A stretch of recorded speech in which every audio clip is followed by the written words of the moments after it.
नमस्कार मित्रांनो, आपल्या भयाण प्रवासात तुमचे पुन्हा एकदा स्वागत आहे. मित्रांनो, आपल्या चॅनलला कृपया लाईक करा. नवीन असाल तर सबस्क्राईब करा. चला तर मग आपल्या भयाण प्रवासाला सुरुवात करूया. गणपतीत गावाला खूप धमाल मजामस्ती असते. दिवस छान कसा जातो कळतच नाही. पाहुणे येतात, संपूर्ण घर आनंदाने भरून जाते. त्याचप्रमाणे रात्रीचे मस्त जागरण करतात. त्यातीलच हा एक किस्सा आहे. मस्त घराच्या अंगणात गप्पा मारण्यास बसलो होतो. बोलता बोलता भूतांचा विषय निघाला. नारायण काकांना विचारले, काका, काही तुम्हाला आलेला एकदा भूतांचा अनुभव सांगा ना. ते म्हणाले, अरे, अनुभव खूप भयान आहे. भूताचे जेवण कधी ऐकले आहेस का? मी म्हणालो, नाही तर, असं पण काही असतं का? ते म्हणाले, हो, पूर्वीच्या काळी असायचे. काळानुसार ते बंद झालं. मी माझ्या डोळ्यांनी पाहिले आहे ते. तो माझा अनुभव सांगतो, ऐका. आम्ही सगळेजण शांत होऊन ऐकू लागलो. नारायण काका सांगू लागले, मी त्यावेळी 11वीला होतो. आम्ही राहायला मुंबईला आमचे गावाला खूप मस्त असे घर होते.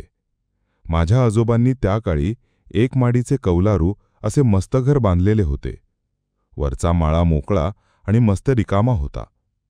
सर्व भिंतींना खिडक्या होत्या. माझे वडील आणि माझे काका असे 4 परिवार आम्ही गावाला एकत्र जायचो. मी आणि काकाचे मूळ धरून आम्ही 8 भाऊ बहीण एकत्र जमायचो आणि खेळायचो. झोपायला आम्ही वरती माडीवर झोपायचो. एक दिवशी आजोबांनी तालुक्याला जाऊन मटण घेऊन आले. दुपारपासून घरात आई, काकी, आजी ह्यांची कुजबूज चालू होती. आम्हाला काही ते कळू देत नव्हते. रात्रीचे जेवण करत असताना माझा एक भाऊ बोलला, आज काही विशेष आहे का? मटणाचे जेवण केले आहे आज. तेव्हा आजोबा म्हणाले, बाळांनो, आज रात्री तुम्ही सगळेजण शांत झोपा, नाहीतर पूर्ण शांत राहा. आम्हाला काही कळले नाही. आम्ही विचारलं, अहो, असं का सांगताय आजोबा? तेव्हा आम्हाला आजोबांनी सांगायला सुरुवात केली, आज भूताचे जेवण आहे. आज रात्री आपल्या घराबाहेर हे मटणाचे जेवणाचे ताट ठेवण्यात येणार आहे.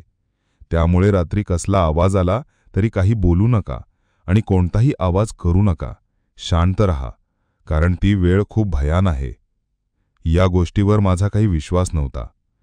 मी माझ्या एका भावाला बोललो, आपण बघूया का काय प्रकार आहे हा? तो म्हणाला, हो, आपण गपचूप वरच्या माळ्यावरून खिडकीतून बघूया.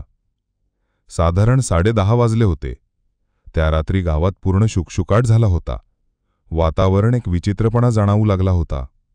आम्हाला आई वडील आणि काका यांनी सक्त ताकीद दिली होती, वरती शांत झोपून रहा, कोणताही आवाज करू नका, लवकर झोपा. रात्रीचे 11 वाजले होते. आजोबांनी आणि माझे वडील आणि काकांनी एका ताटात मटणाचे जेवण, एक नारळ आणि हंडावर पाणी घराबाहेर दरवाजाच्या ओट्यावर ठेवले आणि घरात येऊन दरवाजा बंद करून घेतला. सर्वजण शांत झोपून गेले. वरती माळ्यावर आम्ही भावंड पण झोपलो. आम्हाला तो प्रकार पाहायचा होता म्हणून मी खिडकीजवळ झोपलो होतो. खिडकी जरा मी उघडी ठेवली होती. गावात मध्यभागी एक लाईटचा खांब होता. त्यावर डिम अशी लाईट चालू होती. गावात पूर्ण शांतता पसरली होती. रात्रीचा 1 वाजला होता. कुत्रे विचार प्रकारे आवाज करत होते. वातावरणात एक भयानकपणा निर्माण झाला होता.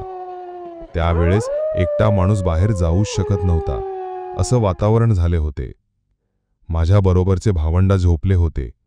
मी आणि माझा एक भाऊ दोघांना आम्हाला तो प्रकार बघायचा होता म्हणून आम्ही जागे होतो. आम्ही दोघे गपचूप उठून बसलो. थोडीशी खिडकी उघडली आणि बाहेर बघू लागलो.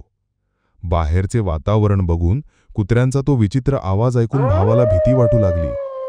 तो म्हणाला, नको, काहीतरी विचित्र वाटत आहे, खिडकी लावून घे. मी त्याला म्हणालो, अरे शांत रहा, आपण वरती घरात आहोत, पूर्णपणे सुरक्षित आहोत. पण तो खूप घाबरला होता.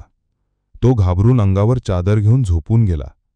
काही वेळांनी त्या शांततेत वाऱ्याचा आवाज घुमू लागला होता आणि अचानकपणे कुत्रे भुंकू लागले. मी खिडकीतून बाहेर बघत होतो तर बघतो तर काय, ते बघून माझी पायाखालची जमीन सरकल्यासारखं झालं. गावात अंधारातून एक विचित्र व्यक्ती, अर्धा माणूस आणि अर्धा प्राणी चालत येऊ लागला. आवाजात त्याच्या एक विचित्रपणा होता. तो काही घरे सोडून आमच्या घराजवळ आला. घराच्या दरवाजावर त्याने जोरात एक थाप मारली. बाजूला ओट्यावर असलेले मटणाचे ताट त्यांनी खपाखपा खाण्यास सुरुवात केली. खूप विचित्र प्रकारे तो खात होता. ते खाऊन झाल्यावर त्यांनी नारळाला फोडले आणि खाऊन टाकले आणि पाण्याचा हंडा त्यांनी तोंडाला लावून घटाघटा पाणी पिले. विचित्र पद्धतीत चालत गेला. चालताना त्याला कदाचित जाणीव झाली मी त्याला बघत आहे. चालता चालता त्यांनी थांबून एक नजर वरती बघितलं.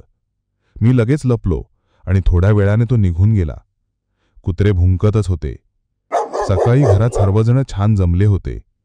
तेव्हा आजोबा म्हणाले, चला आता काही वर्ष तरी आपल्याला भूताच्या जेवणापासून सुटका मिळाली.